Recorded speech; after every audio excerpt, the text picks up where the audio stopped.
and University of Nigeria in 2011 and 2015 respectively. A legal practitioner, Professor EKWEREMADU was an associate lecturer at the University of Nigeria in Nsukka before venturing into politics. He was elected a local council chairman in 1997 and subsequently served as the chief of staff and also secretary to Enugu state government. He was first elected into the Senate in 2003 and re-elected consecutively in 2007, 2011, and 2015. Thank you very much.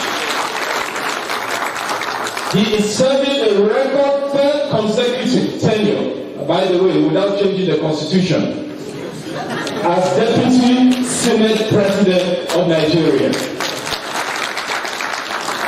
Professor EKWEREMADU presently chairs the Senate Committee on the Review of the Constitution of the Federal Republic of Nigeria, 1999, for a record third time.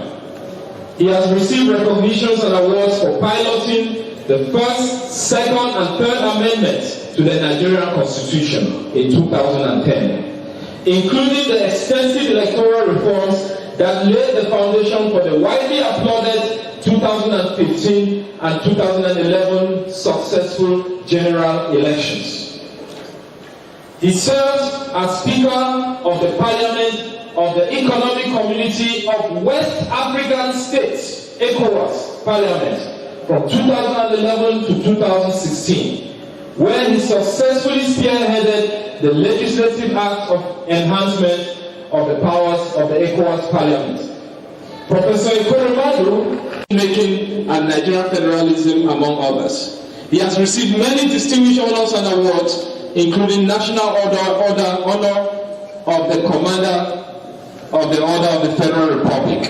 It is my great honor to welcome to this podium His Excellency Senator Professor EKWEREMADU. Welcome, my dear brother.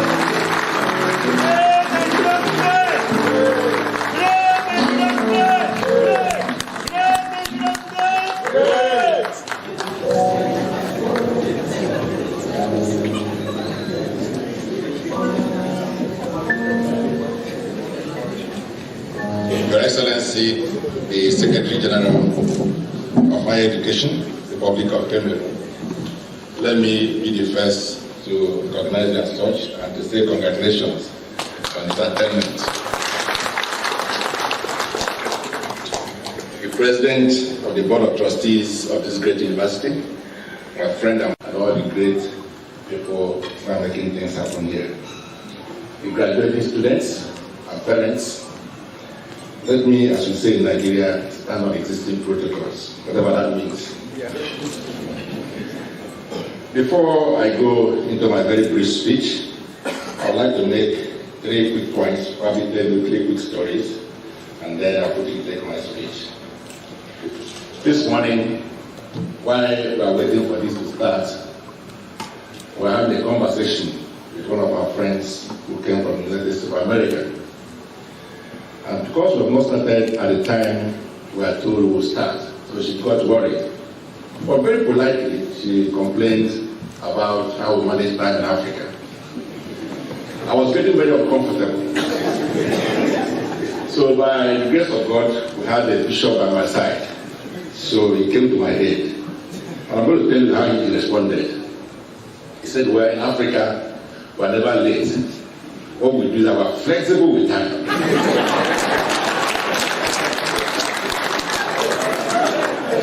Very ingenious answer. We're flexible with time, we're not late. I want to thank Bishop Ago for coming to my aid. But for the graduating students, I want to appeal to you, please don't be flexible with time. But this time next year, we'll be doing the first anniversary of exiting from being flexible with time. The second is to the parents, guardians of the graduating students. I just want to say congratulations to each and every one of you. Today was a very exciting day for you. And let me tell the young graduates that there are moments in the life of parents. Going and coming back, my wife was singing, or she was so happy. So when we got home, my son now said to me, Daddy, the first mom is so more excited than myself over the admission. I said, son, yeah, that is the truth. That's when you grow up, when you become a parent, you understand it. Parents are more excited than their words and moments like this because they understand the implication. Every parent who has somebody here today will stay excited and fulfilled. And I want to say congratulations to each and every one of you. I got an email from the Vice Chancellor. Told me that I heard you raised the issue about the 20 minutes. But I would like to assure you that when you are speaking, so please listen to me, don't look at your watch. So on this note, let me also use the opportunity to welcome all the delegates from Nigeria, all our brothers and sisters who came from Nigeria for this event.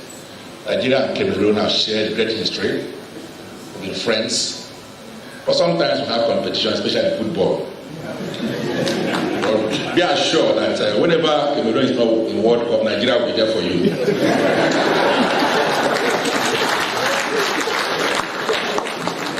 And when you come, Nigeria will be there too to join you.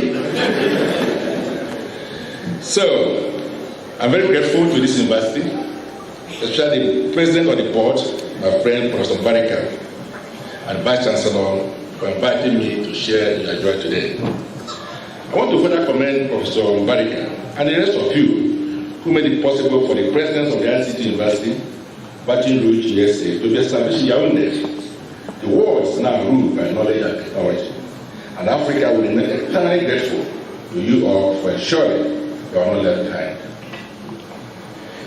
I would like to take you through what I call the General Life Survival Manual.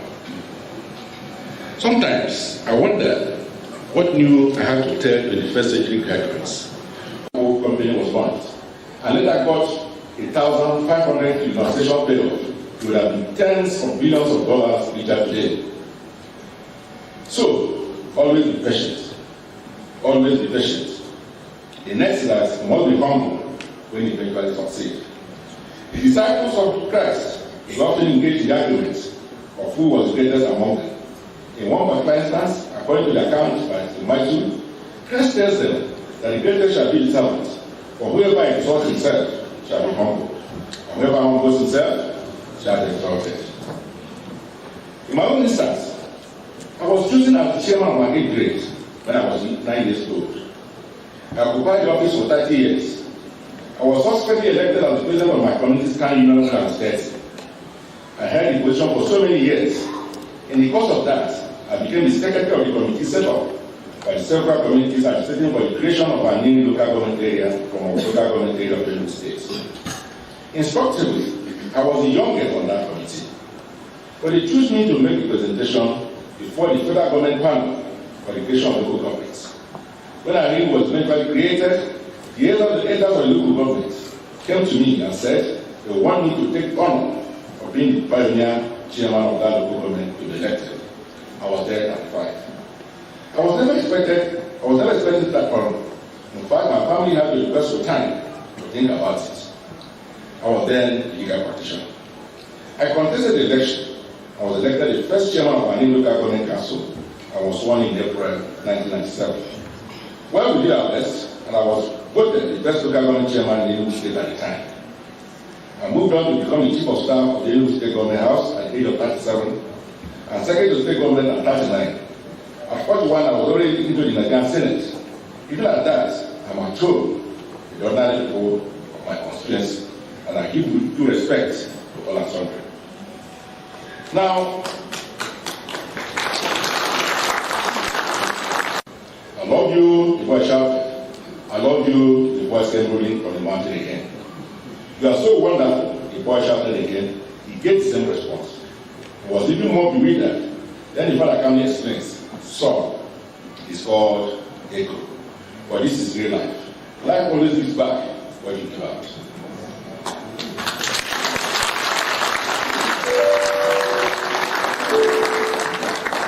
The father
Found in the heart of the capital city, Yaoundé, the Information and Communication Technology University, dubbed ICTU, is a US-based institution providing quality ICT, renewable energy, telecommunication management, and managerial human capacity development.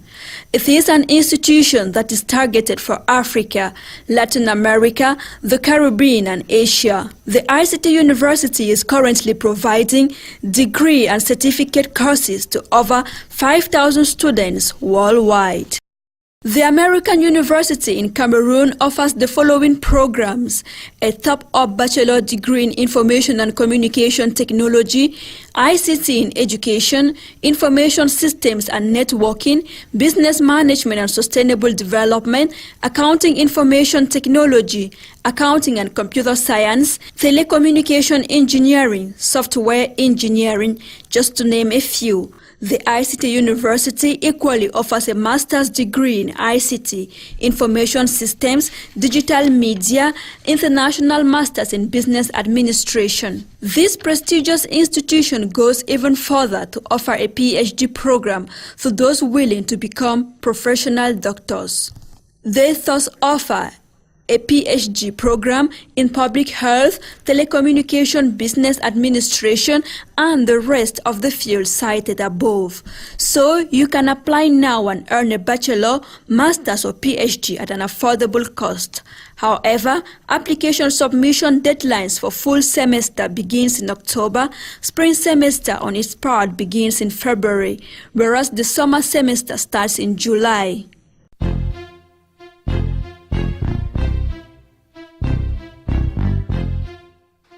This is a typical classroom setting, the traditional learning environment with direct physical interaction between student and instructor.